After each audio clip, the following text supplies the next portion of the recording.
you will see that there is an example that has been done for you. On this occasion only, the conversation relating to this will be played first. College Accommodation Bureau, Darren speaking. How may I help you?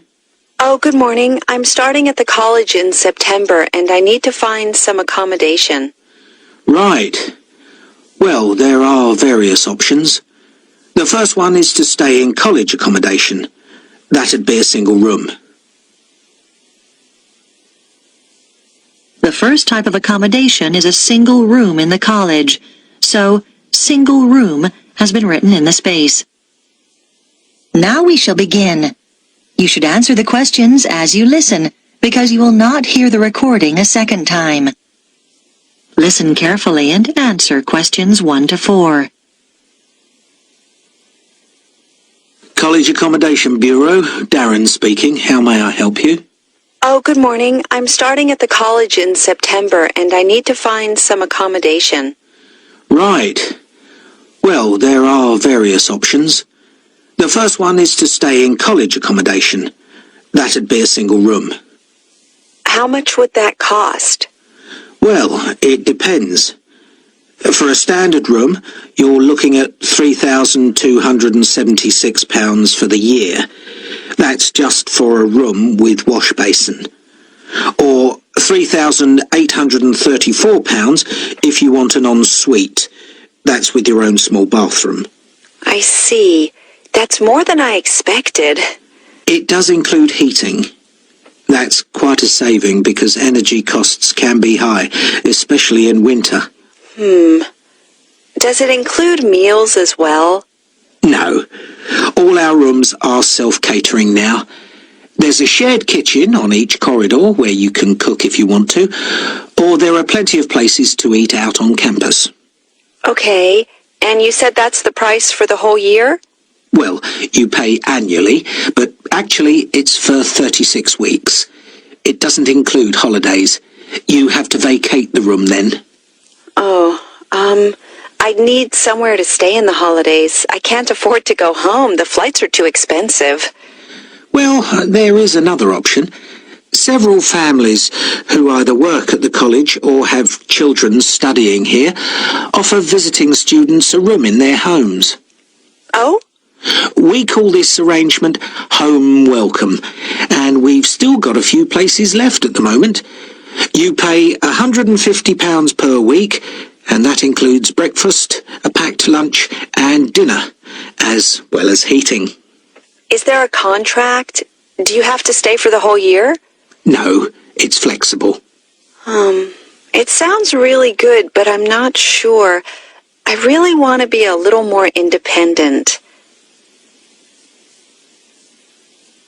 Before you hear the rest of the conversation, you have some time to look at questions 5 to 10 on page 2.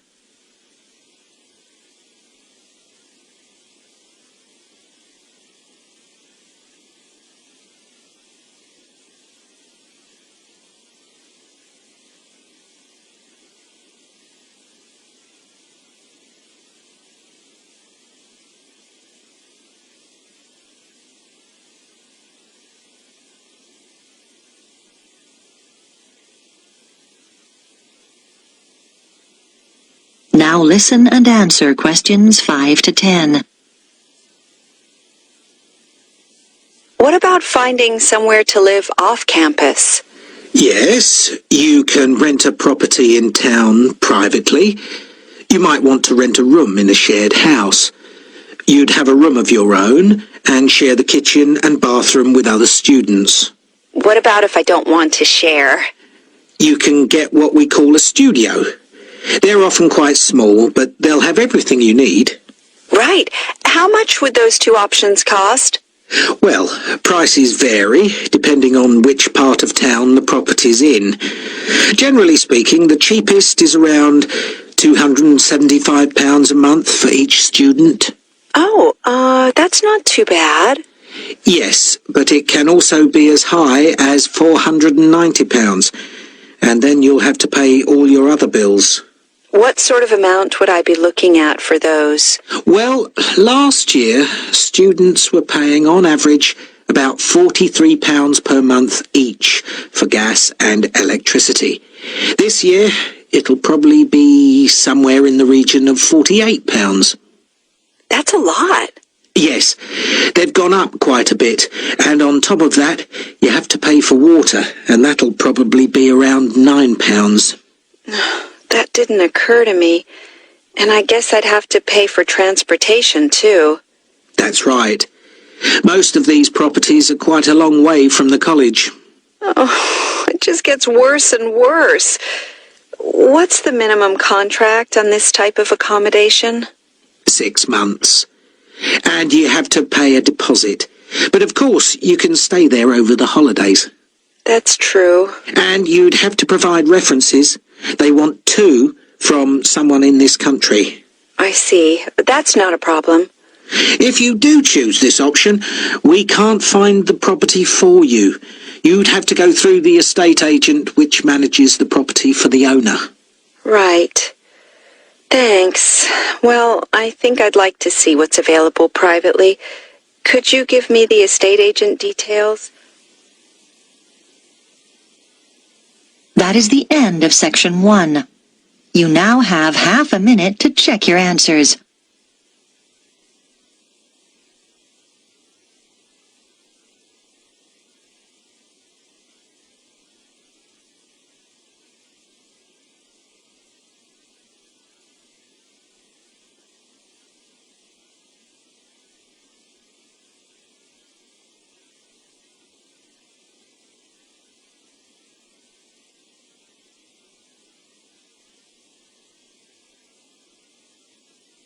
Now turn to section 2 on page 3.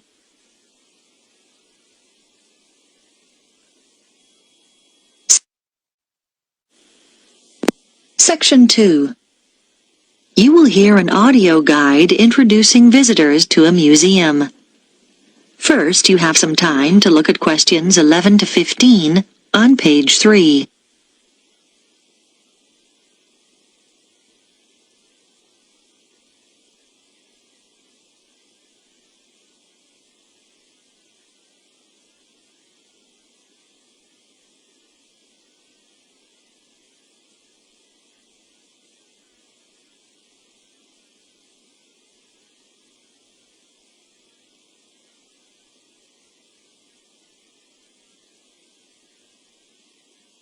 Now listen carefully and answer questions 11 to 15. Welcome to the Global Museum, located at the heart of this truly multicultural city, which is home to more than 60 different nationalities. The museum has a number of exciting displays and exhibitions, and this audio guide is designed to help you make the most of your visit. Altogether, the museum has 18 different galleries, and this season sees the opening of 3 new exhibitions. We recommend that you begin your tour by visiting this season's highlights. The Heritage Clothes exhibition is located in Gallery 5 of the museum. People who live in the area have spent 2 years preparing this exhibition, which brings together some of the fascinating garments traditionally worn in their own communities. They research the history of their community's clothing traditions and the customs and rituals associated with them. Altogether, 16 countries are represented, from Ghana to Korea, from Turkey to Nepal. The photographs that accompany each display case were taken by some of the City College students who are studying design and show the clothes being modelled by the real people who wear them in the course of their everyday lives. Another highlight this season is the exhibition called Toys from the Past, which can be found in Gallery 9. This exhibition, which will appeal to people of all ages, is on tour throughout the country and will be here for 10 weeks only. The exhibits include dolls made over 100 years ago with beautiful porcelain faces and, in some cases, real hair. The collection covers the favourite toys such as wooden train sets from many different generations and provides plenty of interest for children and adults.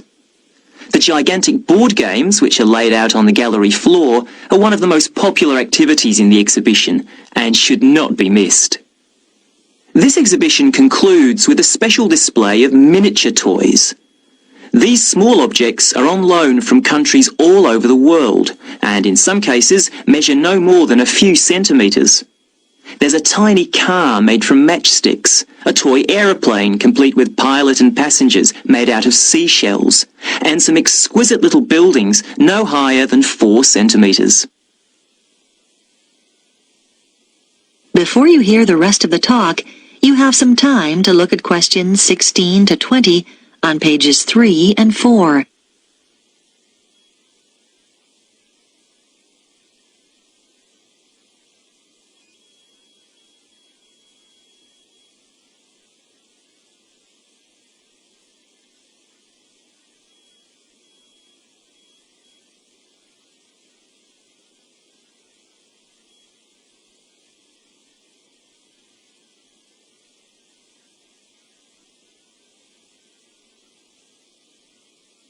Now listen and answer questions 16 to 20. The final gallery highlight of the season is the Biscuit Gallery at number 15. Many years ago, this city was famous for its biscuits, although today the factory no longer exists. Did you know, for example, that before biscuits were packed in paper or cardboard boxes, biscuit tins were fashion items? The factory made tins, round, square, triangular, hexagonal, for a whole range of different occasions, to celebrate national events, festivals, famous faces and so on. One fascinating display deals with people's favourite biscuits.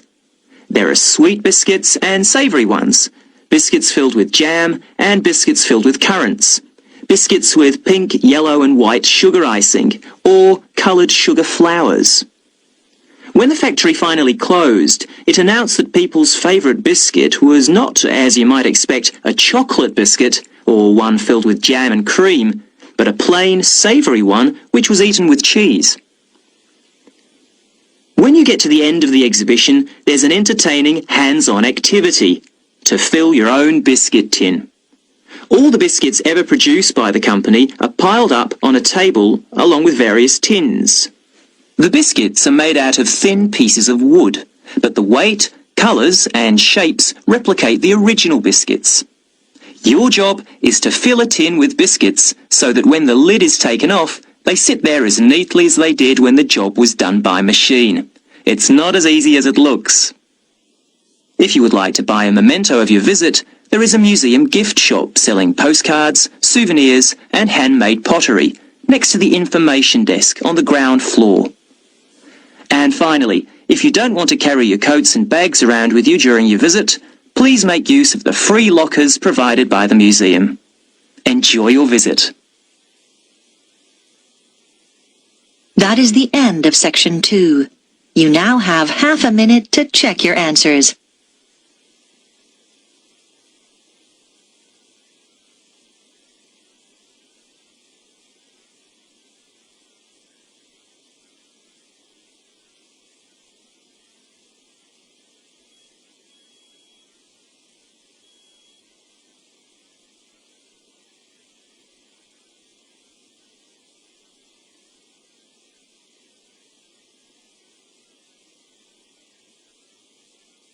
Now turn to section 3 on page 5.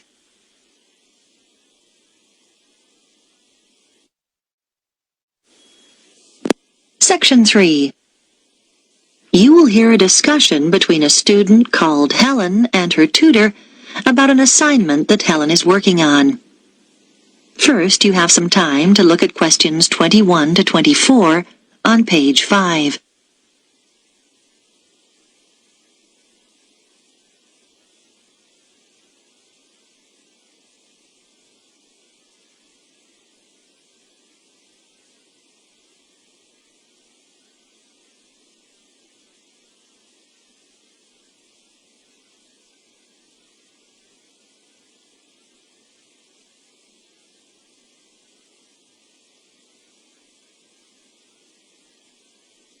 Now listen carefully and answer questions 21 to 24.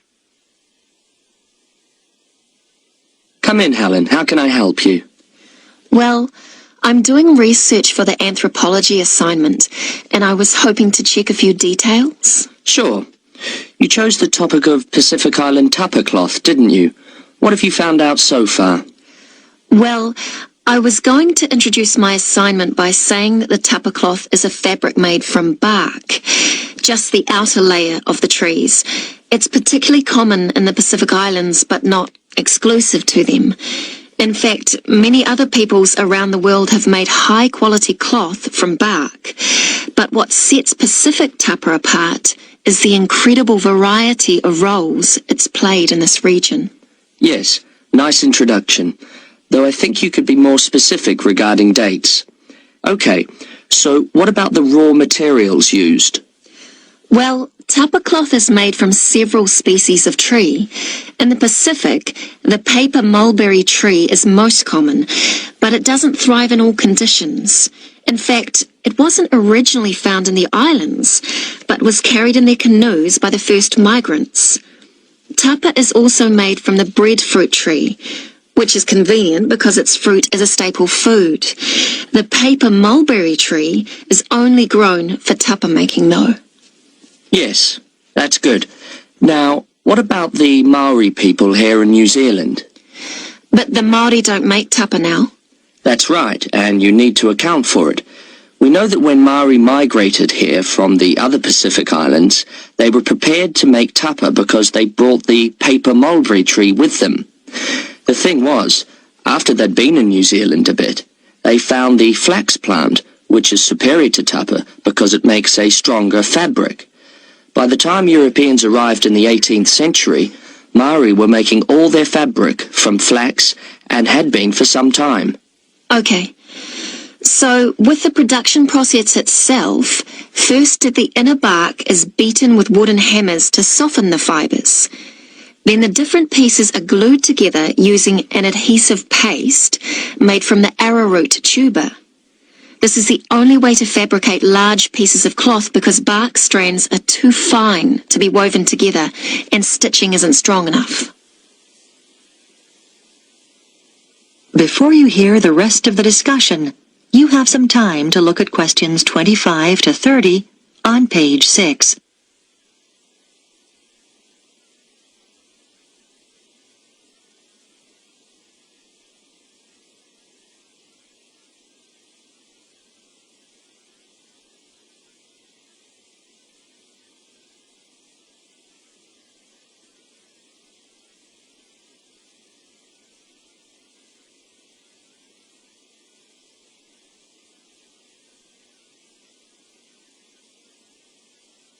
Now listen and answer questions 25 to 30. So now you need details about different countries. Where would you start? I think Samoa is the obvious place. It's famous for its very fine cloth called siapo, which is hand-painted with representations of the ancestors. Still today, at the most profound events in life such as births, funerals, weddings, and the investiture of chiefs, Samoans wear siapo robes to add significance and meaning to the ceremony. Okay, then I could talk about Tonga. It seems to me that the great innovation in Tonga has been developing a simple, coarse cloth which is quick and easy to make. This is suitable for all sorts of everyday functions around the house like bed covers, mosquito nets and curtains. Good point. Now, what about Cook Islands tapa? Well, the soil there is poor quality, so the breadfruit tree is often used. One type of thick cloth called tikoru was wrapped around the poles and used to mark the entrances to places of worship, so it was highly regarded in local culture. You might mention Fiji as well, which is interesting because tapa was actually used as a currency there. Fijians used to sail between the islands and exchange tapa for other commodities like canoes or pigs. I know that in Tahiti the tapa cloth is different because the patterns are in colour, which is considered more valuable than the usual brown patterns. You're right about the Tahitians using coloured pigments, but they aren't more valuable. The colours are only a decoration. People enjoy wearing bright robes, especially for dancing and competitive games, and do it just for fun. Oh, I'll make a note of that. Well, the last place I was going to mention was Tikopia. Even today, it's commonplace to see people wearing clothes made of tapa cloth. In many of the other islands, the tapa only comes out on special occasions. But here, you see people working in the gardens wearing tapa. Sounds promising, Helen. I'll look forward to reading your assignment. That is the end of Section 3. You now have half a minute to check your answers.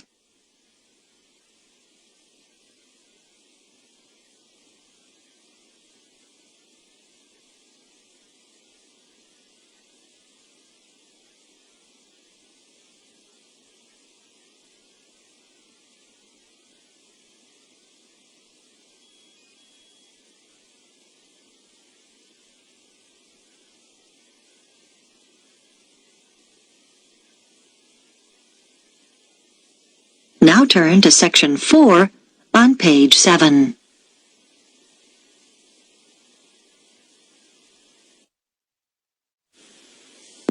Section 4. You will hear part of a talk about research into learner persistence given by a university lecturer to her colleagues. First, you have some time to look at questions 31 to 40 on pages 7 and 8.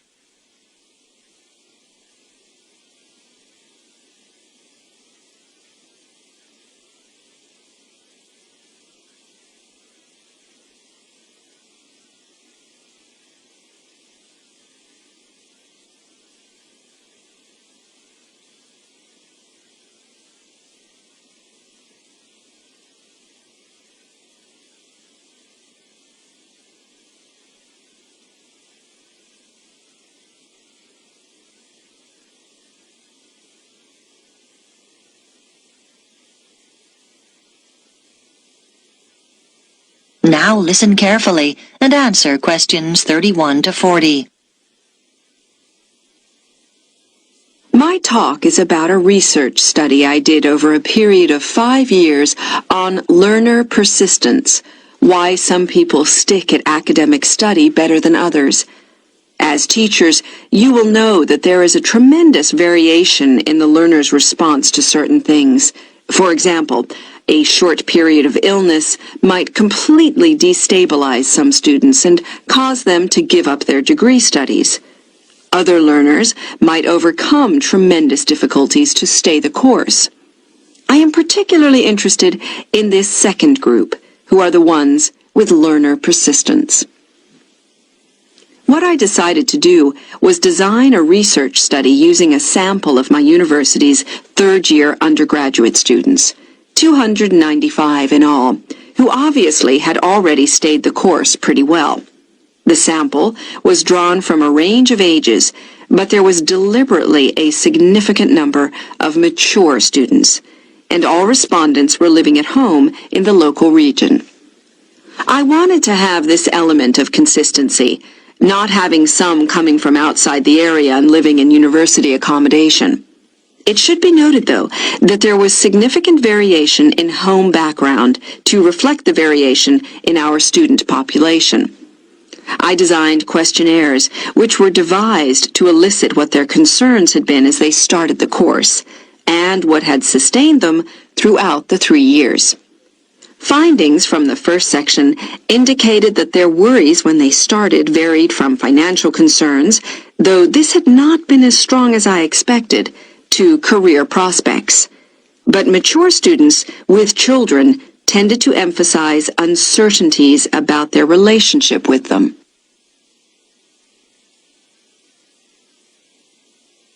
The second section of my questionnaire looked at learner persistence under 3 main headings: social and environmental factors, other factors, and intrinsic or personal characteristics. I identified 3 levels of importance for each of these. At the first level, those points identified by participants as most important in learner persistence. For social factors, many respondents said how crucial it had been to have good support, though there was no one specific source. It could be family or friends. As regards other factors, students are heartened not so much by high grades, but by what they regard as success in study. And for personal characteristics, many respondents reported that they took pleasure in challenge, and that this was regarded as very significant. At the second level of importance, in the first category, a sizable percentage talked about the fact that they had enjoyed themselves in school as an important social factor. In the second column, other factors, a number of people said that what was of most importance was decent health. This had a fairly strong influence on their persistence in their studies. And then, under the heading of personal characteristics, there were quite a large percentage of respondents who mentioned they felt it was important to have lots of interests in their everyday lives. This gave them a depth and sense of perspective, which less persistent learners might lack. And then, on to the third level. Under social factors, several respondents talked about good relationships with their tutors. For other factors, they mentioned lack or absence of any problems in their families. And finally, under column 3, they identified an ability to juggle several roles, what we might call their capacity for multitasking. Now, these findings obviously helped inform the design of activities, as I mentioned. But in addition, a number of further recommendations emerged. Firstly, I propose that the department distributes questionnaires to first-year students to help get an idea of their maturity when starting the course. This is really our overriding concern. Secondly, I recommend we look into ways of offering induction courses for some selected students to allow them to take on the role of advisors. We think they are the best people to act in that role. This policy will make support much more accessible to our students. Thirdly, this help is often most needed in the evening and night when offices are closed, and so we should set up online services instead of the more traditional telephone services. Research has shown that these services are actually more accessible to the majority of students. And finally, it is often important to be proactive. If students are not meeting deadlines, then someone should contact them rather than wait for them to come to us. Now, are there any questions about the points